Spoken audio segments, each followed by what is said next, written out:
Mambo vipi?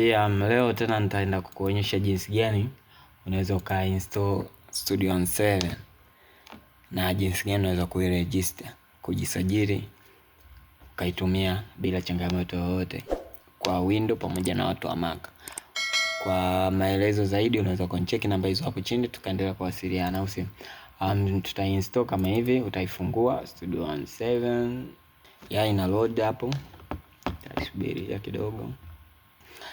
So utachagua lugha hapo, kama mimi natumia English, so utabinya okay, then uta next, uta agree, uta install. Itaanza kuinstall kama hivyo, utaisubiria. Ita install kama hivyo. Ikimaliza utabinya finish, then utakuja kuiregister. Utafungua kitu kinaitwa ada to ada personalize hiyo, then cha kufanya utazima hapa antivirus ya kwenye kompyuta yako. Mara nyingi huwa zinaingiliana hizi, kwa hiyo utaizima, utaingia management and then utazima kama hivyo. Utaifungua, ni hapa, utaifungua.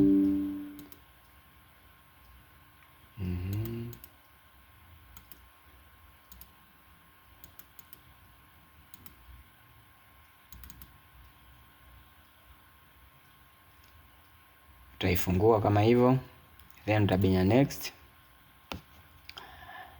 Utabinya next tena, utabinya install. Hapo inafanya installation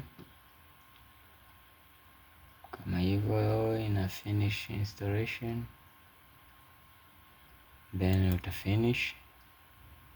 Utaikuta desktop hapa. Hii hapa inaitwa Prisoners Sphere Manager. Utaifungua hapo.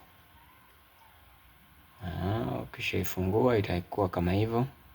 Utarudi kwenye notes zao, anakuambia cha kwanza una run Sphere, tushailane, and then unakuja una install the Magic au CMD. So tuta install Magic CMD. Hii hapa ya juu kabisa.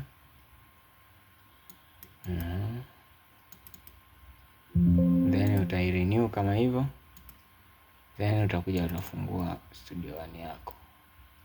Hapo unakuwa umemaliza kuinstall Studio One yako, itakuwa hapa desktop tayari kwa kuitumia. Naitwa Jonamas, usisahau kusubscribe. Mpaka wakati mwingine.